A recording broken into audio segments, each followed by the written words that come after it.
Hello guys, welcome back in the next lecture of GIT. आज जो हम पढ़ने वाले हैं वो है हमारा स्टोमक, क्योंकि कल हमने ख़त्म किया था इसोफेगस तक। तो आज जो हम देखेंगे वो अब स्टोमक देखेंगे। पहले हम स्टोमक की डायग्राम देखते हैं। ये है एक रफ डायग्राम स्टोमक की, ये जो आपको दिख रही है ये हमारी रफ डायग्राम है स्टोमक की। ये देखो कैसे बाहर उसकी मसल्स होती है। फ़िलहाल आप ऐसी डायग्राम देखो, मैं आपको दिखाऊँगा दूसरी डायग्राम। ये हमारा स्टोमक ऐसे ही शेप्ड होता है। अब ये डायग्राम आप देख लो। इस डायग्राम में मैंने इसको मेंशन किया हुआ है कहाँ पर कौन सा पार्ट है। तो जो ये डायग्राम मैं आपको दिखा रहा हूँ, इस डायग्राम में क्या है, ये हमारा स्टोमक है। तो पहले हमने देखना है, ऊपर से आ रहा था हमारा इसोफेगस, जो कि कहाँ पर एंटर हो रहा था, हमारे कार्डियक पार्ट में वो एंटर हो रहा था। तो जहाँ पर एंटर हो रहा था वो स्टोमक में, वो हमारा कार्डियक पार्ट होता है। पहला जो हमारा स्टोमक है, इसके 4 पार्ट्स होते हैं। पहला वाला जो पार्ट होता है ये हमारा कार्डियक पार्ट होता है, फिर हमारा फंडस होता है, फिर हमारी बॉडी होती है, और फिर जो यहाँ पर हमारा पार्ट आता है इसको हम कहते हैं पाइलोरिक पार्ट। ये हमारा पाइलोरिक पार्ट होता है। तो ये जनरल डायग्राम जो है इसमें हमने बहुत कुछ मेंशन किया हुआ है। पहली जो कार्डियक पार्ट है, फिर फंडस, फिर बॉडी ऑफ स्टोमक, फिर लॉन्गिट्यूडिनल मसल है, उसके बाद सर्कुलर मसल, ओब्लिक मसल, उसके बाद नीचे से जो ये साइड होता है, ये वाला साइड स्टोमक का, ये वाला बॉर्डर मान लो, इसको हम कहते हैं ग्रेटर कर्वेचर। देखो ये बड़ा सा कर्वेचर है ना स्टोमक का, इसको हम कहते हैं ग्रेटर कर्वेचर। और अगर आप ये वाला देखो, ये वाला जो इसकी सरफेस है, ये बॉर्डर, इसको हम कहते हैं लेसर कर्वेचर। लेसर कर्वेचर होता है ये। और अगर यहाँ पर आप देखो, मैंने आपको कल भी बताया था, यहाँ पर होता है हमारा लोअर इसोफेजियल स्पिंचर, यहाँ पर होता है। और जो अपर इसोफेजियल स्पिंचर होता था वो ऊपर होता था। यहाँ पर हमारा लोअर इसोफेजियल स्पिंचर होता है। और यहाँ पर अगर आप देखो बाद में, यहाँ पर भी एक स्पिंचर होता है, उसको हम कहते हैं पाइलोरिक स्पिंचर। यहाँ पर भी हमारा एक मेंशन होता है। तो गाइज़, अब ये दूसरी डायग्राम जो हमारी है, इसमें अभी हमने पार्ट्स मेंशन किए हुए हैं। ये हमारा स्टोमक, यहाँ से इसोफेगस आता है, और ये हमारे लोअर इसोफेजियल स्पिंचर यहाँ पर हमारा होता है। और ये जो पार्ट होता है ये हमारा कार्डियक पार्ट होता है, ये हमारा फंडस पार्ट होता है, ये जो होती है ये हमारी बॉडी होती है। और यहाँ पर जो होता है ये वाला एरिया, ये हमारा पाइलोरिक पार्ट होता है। जो पाइलोरिक पार्ट होता है इसके दो होते हैं, एक होता है पाइलोरिक एंट्रम, एक होता है पाइलोरिक एंट्रम, दूसरा होता है पाइलोरिक कैनल। ये आप दिख रहा होगा यहाँ पर जो पाइलोरस है, पाइलोरस के कितने पार्ट है, दो है। एक है पाइलोरिक कैनल, ये वाली जो है ये है पाइलोरिक कैनल, और ये वाला जो पार्ट है इसको हम कहते हैं पाइलोरिक एंट्रम। और ये फिर यहाँ से पाइलोरिक ओपनिंग होती है और ड्यूडेनम यहाँ से शुरू होता है। यहाँ पर जो ये पाइलोरिक ओपनिंग होती है, यहाँ पर होता है हमारा पाइलोरिक स्पिंचर। और ये मैंने बताया था ये हमारा लेसर कर्वेचर, और ये जो आपको दिख रहा है ये हमारा ग्रेटर कर्वेचर होता है। और इसमें अगर हम अंदर से देखें स्टोमक में, तो ये रफनेस होती है, फोल्ड्स होते हैं, जैसे कि आपको दिख रहे हैं फोल्ड्स होते हैं। तो इन फोल्ड्स को क्या कहते हैं हम, गैस्ट्रिक फोल्ड्स या रूगे, इनका नाम होता है रूगे, RUGAE। देखो इस वाले डायग्राम में मैंने अच्छे तरीके से मेंशन किया हुआ है। ये जो हमारा होता है ये हमारा कार्डियक पार्ट होता है, यहाँ पर कार्डियक नोच होता है यहाँ पर, और ये हमारा कार्डियक पार्ट होता है। ये जो है फंडस पार्ट होता है, और ये वाला जो है ये हमारा बॉडी होती है, बॉडी ऑफ स्टोमक। और ये जो होता है ये हमारा होता है पाइलोरिक एंट्रम, और फिर होती है हमारी पाइलोरिक कैनल। और यहाँ पर जो होता है इसको हम कहते हैं, यहाँ पर भी एक डिप्रेशन जैसा होता है, उसको हम कहते हैं एंगुलर इंस्यूरा। एंगुलर इंस्यूरा होता है यहाँ पर, या उसे हम कहते हैं इंस्यूरा एंगुलरिस, उसी को हम कहते हैं इंस्यूरा एंगुलरिस। तो यहाँ पर देखो मैंने ऑर्पिस दो यहाँ पर दिए हुए हैं। एक हमारा होता है जो ये वाला है, यहाँ जहाँ पर हमारा इसोफेगस सेंटर होता है उसको हम कहते हैं कार्डियक ऑर्पिस। दूसरा होता है जहाँ से फिर हमारा ड्यूडेनम कंटिन्यू होता है, उसको हम कहते हैं पाइलोरिक ऑर्पिस। इसी तरह दो बॉर्डर होते हैं, एक होता है हमारा लेसर कर्वेचर, दूसरा होता है हमारा ग्रेटर कर्वेचर। इसी तरह दो सरफेसेस होते हैं। ये जो सरफेसेस आपको दिख रही है ये हमारी एंटीरियर सरफेस होती है, और दूसरी पीछे वाली सरफेस जो होती है उसको हम पोस्टीरियर सरफेस कहते हैं। और इसके 4 पार्ट्स हम पढ़ते हैं, लेकिन यहाँ पर 3 लिखे हुए हैं। इसके 4 पार्ट्स होते हैं, कार्डियक पार्ट होता है, फंडस पार्ट होता है, बॉडी होती है, और पाइलोरस होता है। और पाइलोरस जो होता है ये हम दो ही पार्ट इसका बोलते हैं और स्पिंचर अलग से पढ़ते हैं। एक होता है हमारा पाइलोरिक एंट्रम और पाइलोरिक कैनल, और ये जो इसने यहाँ पर तीसरा बताया है वो पाइलोरिक स्पिंचर इसने बताया है। देखो ये जो डायग्राम है इसमें हमने जो एब्डोमेन के हमने पार्ट्स किए हुए हैं, पढ़े हुए हैं, या थोरेसिक आपको पता है। इसमें कहाँ पर होता है पोजीशन ऑफ स्टमक, हम यहाँ पर पढ़ेंगे पोजीशन। मैं स्टमक की भी पोजीशन आपको यहाँ पर बताता हूँ और स्मॉल इंटेस्टाइन की भी, क्योंकि कल भी ये हमने पढ़ना है फिर स्मॉल इंटेस्टाइन में। तो सबसे पहले ये आपको दिख रहा होगा, ये है हमारा स्टमक। ये हमारा स्टमक कहाँ से शुरू होता है, यहाँ से शुरू होता है। ये जो हमारा पहला पार्ट आता है हमारा कार्डिक पार्ट, उसके आगे क्या रहता है हमारा, ये वाला लेफ्ट लोब ऑफ लिवर रहता है, लेफ्ट लोब ऑफ लिवर रहता है। और जो हमारा फंडस पार्ट है उसके भी आगे रहता है लिवर का लेफ्ट लोब। तो फिर देखो ज़्यादातर ये रहता है हमारे अम्बिलिकल रीजन में, लेकिन थोड़ा सा कहाँ रहता है, एपिगैस्ट्रिक रीजन में भी थोड़ा सा रहता है। और अगर देखा जाए तो थोड़ा बहुत हमारे लेफ्ट हाइपोकॉन्ड्रियम में भी जाता है। ये हमारा लेफ्ट हाइपोकॉन्ड्रियम होता है, और ये हमारा होता है एपिगैस्ट्रियम। ये हमारा होता है अम्बिलिकल। ये होता है हमारा हाइपोगैस्ट्रियम इसको बोलते हैं, लेकिन हमारा स्टमक इसमें रहता है ज़्यादातर अम्बिलिकल में ही रहता है, और एपिगैस्ट्रियम में थोड़ा इसका पार्ट होता है। फिर आपको यहाँ पर दिख रहा होगा कंटिन्यू होता है हमारा ड्यूडिनम। ये भी किस में ज़्यादातर रहता है, जो ड्यूडिनम होता है, ड्यूडिनम का पहला वाला पार्ट या ड्यूडिनम, पूरा ड्यूडिनम जो होता है ये भी किस में रहता है, हमारे अम्बिलिकल रीजन में ही होता है। फिर वहाँ से उसका दूसरा जो पार्ट जूजिनम होता है वो फिर कंटिन्यू नीचे होता है। फ़िलहाल हमने इतना ही देखना है। मैंने आपको ये दिखाना था ये होता किस में है, हमारे अम्बिलिकल और एपिगैस्ट्रियम में ये ज़्यादातर होता है हमारा स्टमक। तो गाइस अब हम देखेंगे पॉइंट्स। जो हमारा स्टमक होता है ये होता है most dilated part of gastro intestinal tract का, ये मोस्ट डायलेटेड पार्ट होता है। Extends from cardiac and, cardiac and से ये स्टार्ट होता है, कार्डिक एंड ऑफ इसोफेगस, वहाँ से ये स्टार्ट होता है और अप टू पाइलोरिक एंड पे एंड होता है। अगर हम इसके सुपीरियरली देखें, इसके ऊपर क्या होता है, इसके ऊपर सुपीरियरली अगर हम देखें तो इसोफेगस होता है, और अगर इन्फीरियरली देखें नीचे से क्या होता है तो हमारा ड्यूडेनम इससे फिर कंटिन्यू होता है। ये हमारा इसके जनरल पॉइंट है। अब अगर इसकी पोजीशन हम देखें ये होता कहाँ पर है, अगर सुपाइन पोजीशन में देखें, सुपाइन पोजीशन होती है जैसे कि हमारा हाथ अगर ऐसे है तो ये सुपाइन पोजीशन होती है, ये जो होती है ये प्रोन पोजीशन होती है, ऐसे सुपाइन पोजीशन होती है, सीधा होता है सुपाइन पोजीशन और उल्टा होता है हमारा प्रोन पोजीशन। तो अगर हम सुपाइन पोजीशन में देखें तो हमारा जो स्टमक होता है, स्टमक कहाँ पर होता है हमारा, एपिगैस्ट्रियम और अम्बिलिकल और लेफ्ट हाइपोकॉन्ड्रियम में भी होता है, जो कि मैंने आपको अभी बताया था। 3 पार्ट्स में होता है हमारे, एक होता है एपिगैस्ट्रियम में, दूसरा होता है अम्बिलिकल रीजन में, और तीसरा लेफ्ट हाइपोकॉन्ड्रियल रीजन में भी होता है। लेकिन ज़्यादा पार्ट जो इसका होता है वो हमारे अम्बिलिकल में ही होता है। इसके बाद अगर हम शेप की बात करें तो जो मैंने आपको दिखाया था शेप इसकी होती है जे शेप्ड ऑर्गन होता है ये। जो अपर पार्ट होता है वो ब्रॉडर होता है लोअर पार्ट से, जो अपर पार्ट होता है, जो हमारा अपर पार्ट होता है वो ब्रॉडर होता है लोअर पार्ट से। तो अगर सरफेसेस की बात करें तो 2 सरफेसेस होती है, एक एंटीरियर सरफेस, दूसरा पोस्टीरियर सरफेस, मतलब ये आगे से और पीछे से 2 सरफेस होती है, 2 बॉर्डर होते हैं या कर्वेचर हम उनको कहते हैं। एक होता है लेसर कर्वेचर और होता है ग्रेटर कर्वेचर, वो भी मैंने आपको दिखाया। जो ग्रेटर कर्वेचर होता है वो अप टू 4 और 5 टाइम्स ग्रेटर होता है किससे, लेसर कर्वेचर से। ग्रेटर जो कर्वेचर होता है या 4 और 5 टाइम्स वो लेसर कर्वेचर से बड़ा होता है। तो इसके बाद हम देखें तो अगर कैपेसिटी की बात करें इन्फेंट्स में, अगर देखा जाए इन्फेंट स्टमक जो होता है वो होल्ड करता है up to 30 ml of milk.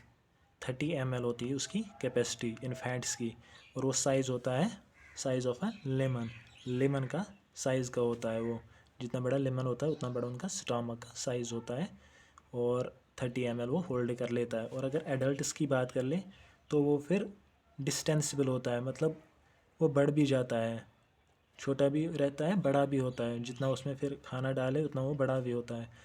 लेकिन अगर हम ऐसे बात करें तो 2 से 3 लीटर उसमें आराम से ही आते हैं, 2 से 3 लीटर, 2 to 3 लीटर्स वो होल्ड कर पाता है।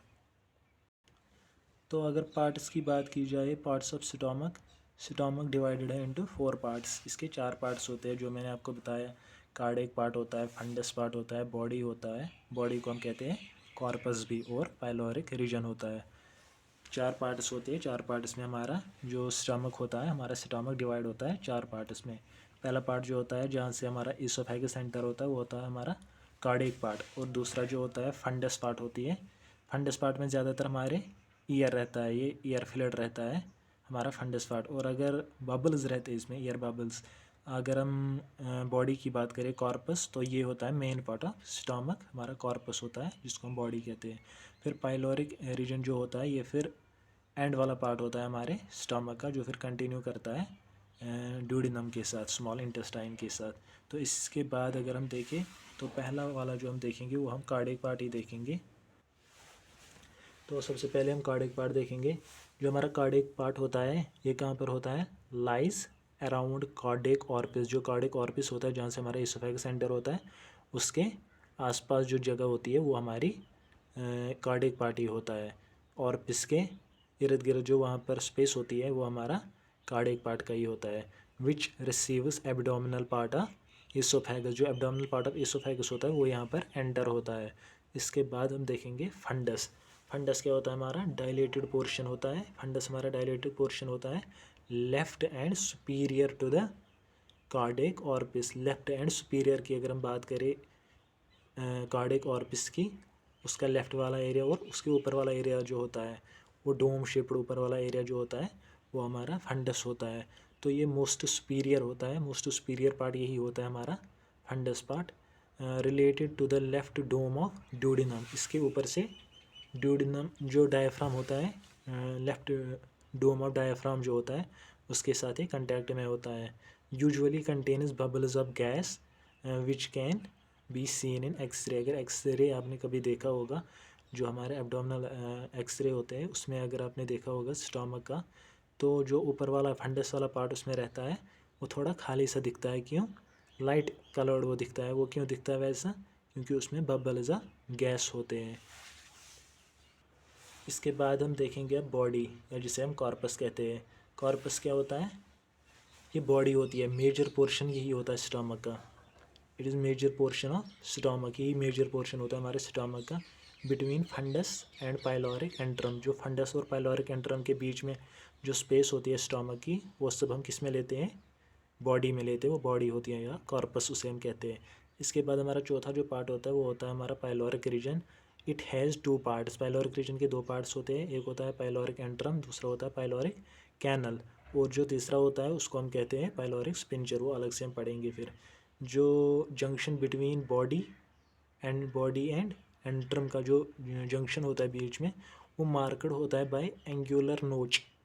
एंगुलर नोच का वो उससे मार्कड होता है, जो एंगुलर नोच होती है उससे मार्कड होता है, उसको हम क्या कहते हैं? इंस्यूरा एंगुलैरिस, उसी को हम कहते हैं इंसिजूरा एंगुलैरिस। इंसिशूरा एंगुलैरिस उसी को कहते हैं।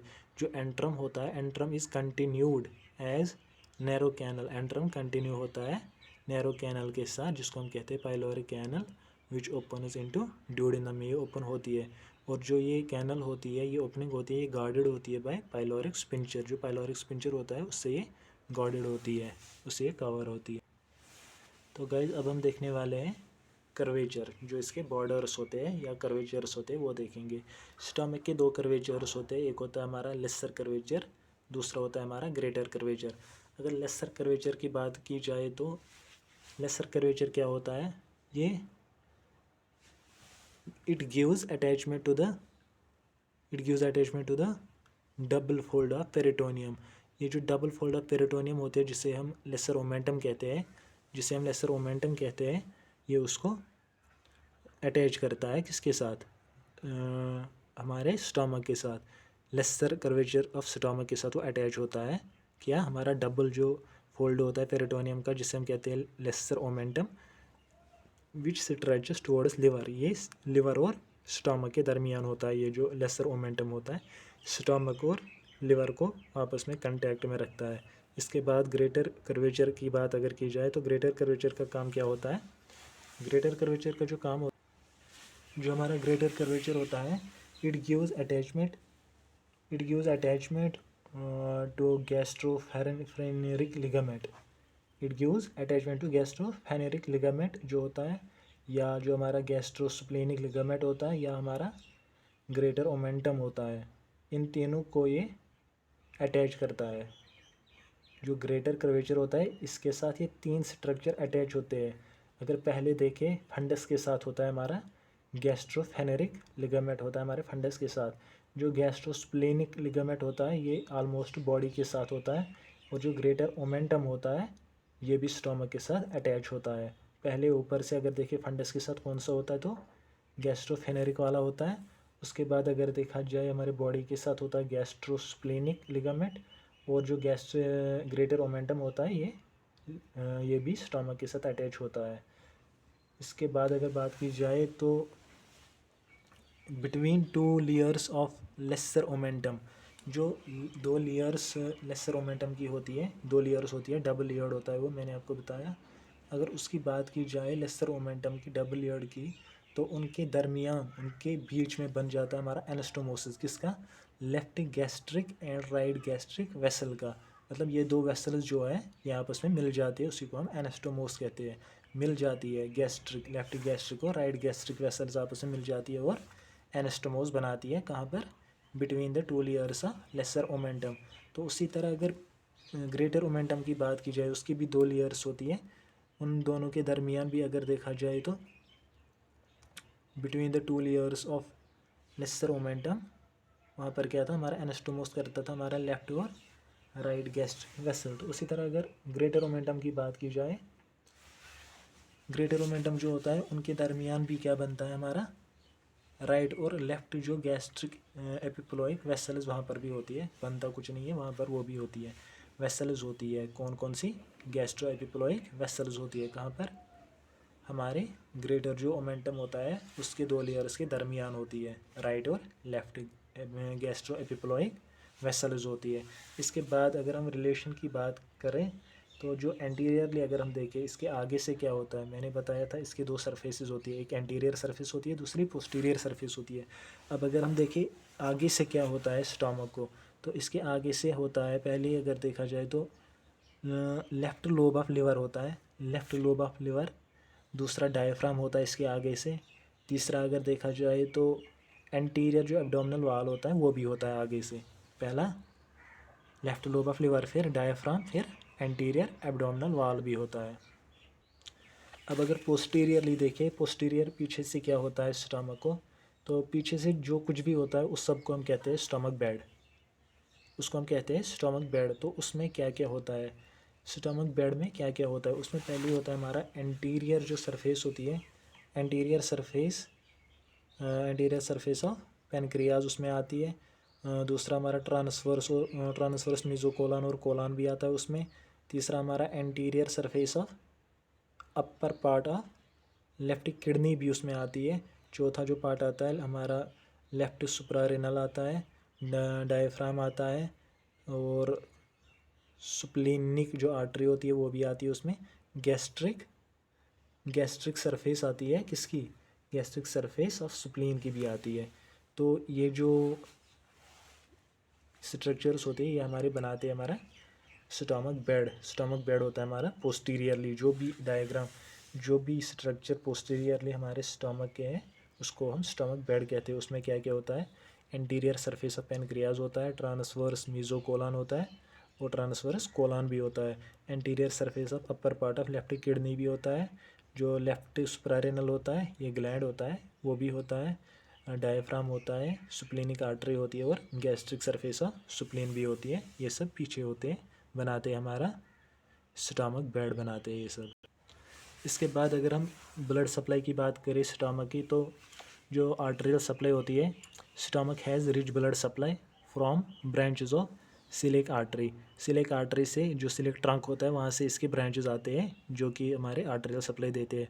सबसे पहले जो आती है हमारी लेफ्ट गैस्ट्रिक आर्टरी होता है। लेफ्ट गैस्ट्रिक आर्टरी क्या होती है, जो लेफ्ट गैस्ट्रिक आर्टरी होती है ये ब्रांच होता है हमारे सिलिक ट्रंक का, which descends along the lesser curvature between layers of lesser omentum, between layers of lesser omentum से नीचे आती है और हमारे जो गैस्ट्रिक होता है, हमारा जो गैस्ट्रम जिसे हम कहते हैं या स्टमक होता है, उसको सप्लाई करते हैं आर्टेरियल ब्लड।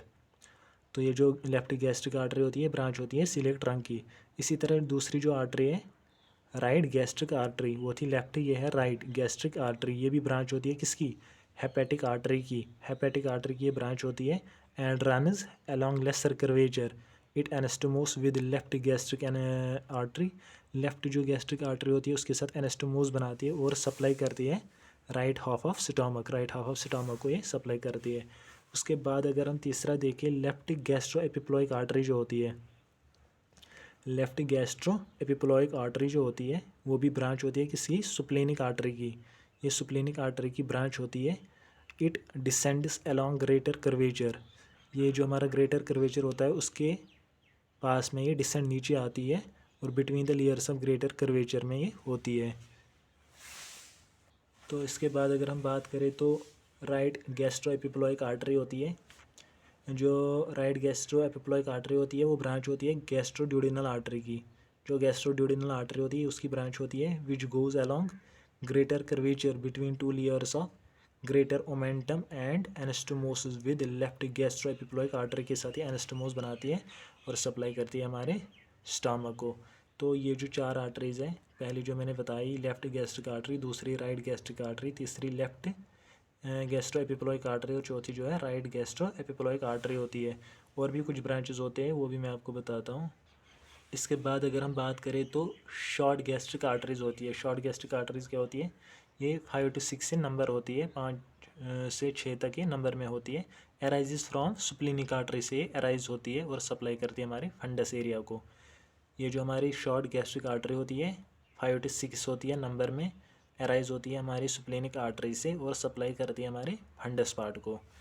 तो इसके बाद हम बात करते हैं वेनस ड्रेनेज की। जो वेनस ड्रेनेज होता है इसमें हमें कौन मदद करता है, जो राइट और लेफ्ट गैस्ट्रिक वेन होती है, राइट और लेफ्ट जो गैस्ट्रिक वेन होती है वो हमारी ड्रेन कर जाती है पोर्टल वेन में, पोर्टल वेन में वो डालती है।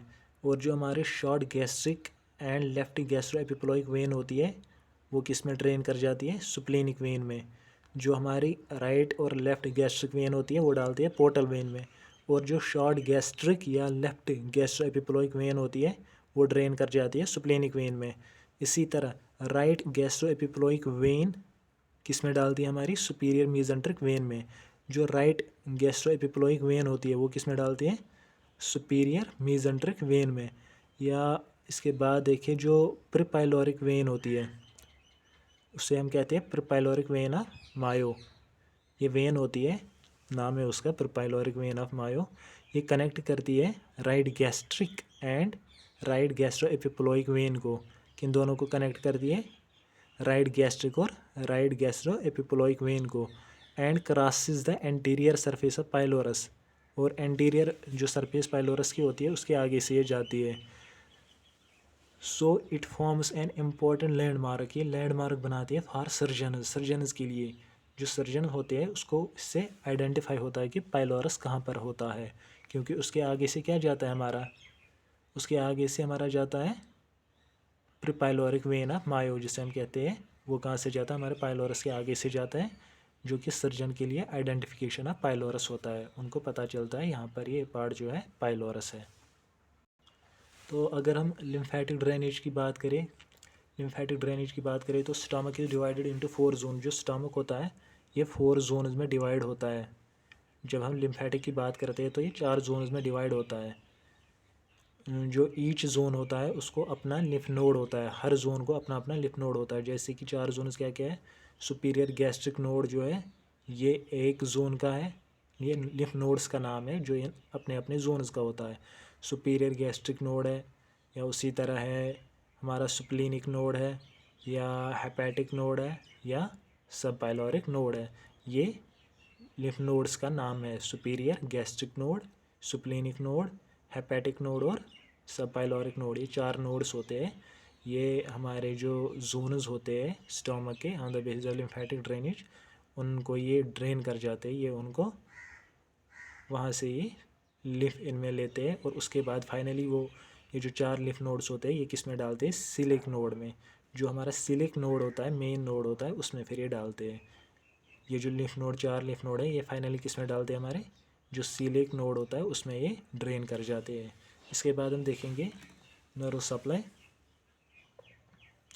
अब हम नर्व सप्लाई की बात करें तो पहले ही अगर हम नर्व सप्लाई की बात करें तो ऑटोनॉमिक नर्वस सिस्टम कनेक्ट होता है इसके साथ। ऑटोनॉमिक नर्वस सिस्टम इसको कंट्रोल करता है। उसके अलावा जो हमारा पैरासिम्पैथेटिक फाइबर्स होते हैं जो कि कहाँ से आते हैं, वैगस नर्व से, वो भी इसको कंट्रोल करते हैं।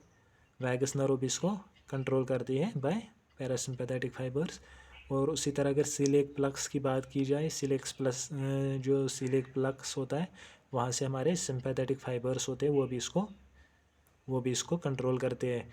और जो हमारा पैरासिम्पैथेटिक स्टिमुलेशन वो क्या करता है, अगर हमारा पैरासिम्पैथेटिक स्टिमुलेशन इंक्रीज़ हो उसकी वजह से इंक्रीज़ होता है क्या, हमारी मोटेलिटी ऑफ स्टोमक, मतलब पेरिस्टाइल से जिसे हम कहते हैं मोटेलिटी ऑफ स्टोमक, उससे डाइजेशन होती है तेज़ रेस्टेंट डाइजेस्टिव जिसे हम कहते हैं पैरासिम्पैथेटिक सिस्टम को।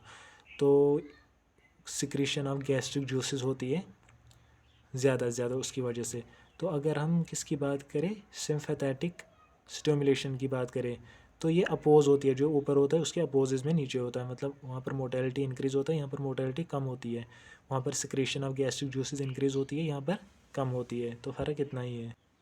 तो अगर हम इंटरनल स्ट्रक्चर ऑफ स्टमक की बात करें, जो हमारा इंटरनल स्ट्रक्चर होता है वहाँ पर क्या होता है, हमारा mucosa of stomach is thrown into folds में होता है इसका म्यूकोसा, जो म्यूकोसल मेम्ब्रेन होती है वो थ्रोन होती है इनटू फोल्ड बने हुए होते हैं उसके, जिसको हम क्या कहते हैं, गैस्ट्रिक रूगे कहते हैं। गैस्ट्रिक रूगे हम उसी को कहते हैं। वी डिसअपियर, वो फिर गायब होते हैं। कब गायब होते हैं, जब स्टमक हमारा फुल हो जाता है तो वो गायब होते हैं। उस वक्त गैस्ट्रिक रूगे नहीं दिखते क्योंकि स्टमक ऑलरेडी स्ट्रेच हो जाता है, तो वो रूगे ख़त्म हो जाते हैं उस वक्त। There are 2 longitudinal folds along the lesser curvature. अगर हम लेसर कर्वेचर की बात करें तो 2 लॉन्गिट्यूडनल फोल्ड्स होते हैं लेसर कर्वेचर पे। हमारे 2 लॉन्गिट्यूडनल फोल्ड्स होते हैं, उनको हम कहते हैं, वो हमारे बनाते हैं कैनल बनाते हैं, जिसको हम कहते हैं गैस्ट्रिक कैनल।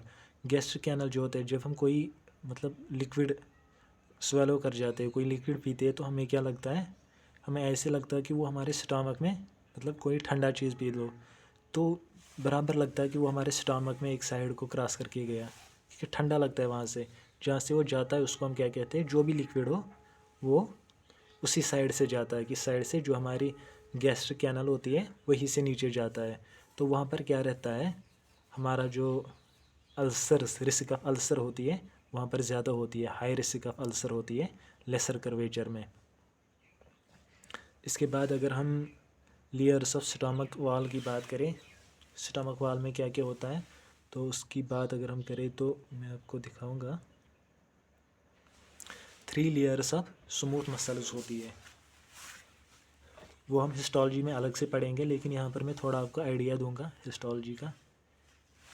जो भी हमारा डाइजेस्टिव ट्रैक्ट है, जीआईटी है, उसमें कहीं से भी आप थोड़ा सा जो वॉल होता है, वॉल का आप डाइसेक्शन कर लो तो वहाँ पर आपको 2 ही जो लेयर होती है स्मूथ मसल्स की दिखेंगी, एक लॉन्गिट्यूडनल मसल, दूसरी सर्कुलर मसल। जो लॉन्गिट्यूडनल मसल और सर्कुलर मसल है ये आपको हर कहीं पर दिखेगा जीआईडी में, लेकिन जो ओब्लिक मसल होती है, इनर ओब्लिक मसल, ये सिर्फ स्टमक में होती है। स्टमक में हमारी 3 स्मूथ मसल्स होती है, 3 स्मूथ मसल्स सिर्फ स्टमक में होती है। बाकी कहीं पर भी देख लो जीआईडी में 2 ही मिलती है, एक लॉन्गिट्यूडनल और एक सर्कुलर। लेकिन स्टमक की बात की जाए तो ओब्लिक मसल्स भी होती है। तो ये मैंने आपको यहाँ पर दिखाना था। इसके बाद हम देखेंगे फंक्शंस ऑफ स्टमक की बात करें तो फंक्शंस की बात करें, पहले ही ये रिजर्वायर होता है फूड के लिए, वो आपको पता ही है, फूड के लिए ये रिजर्वायर होता है। उसके बाद ये किससे मदद करता है, मैकेनिकल और केमिकल चर्निंग में, फूड को चबाने में ये मदद करता है। मतलब मैकेनिकल चर्निंग होती है फूड की, केमिकल चर्निंग। एक तो मैकेनिकल किसकी वजह से होती है, जो वहाँ पर मूवमेंट्स होती रहती है, पेरिस्टालसिस होते रहते हैं। और जो केमिकल कहेंगे हम, तो जो हमारे गैस्ट्रिक जूसेस होते हैं या HCl होता है उसकी वजह से। दूसरा HCl प्रोडक्शन होती है हमारे स्टमक में, तो उसकी वजह से क्या होता है, जो भी कोई एंटीजन हमारा फूड में हो, कोई फॉरेन बॉडी हो, वो डिस्ट्रॉय हो जाता है।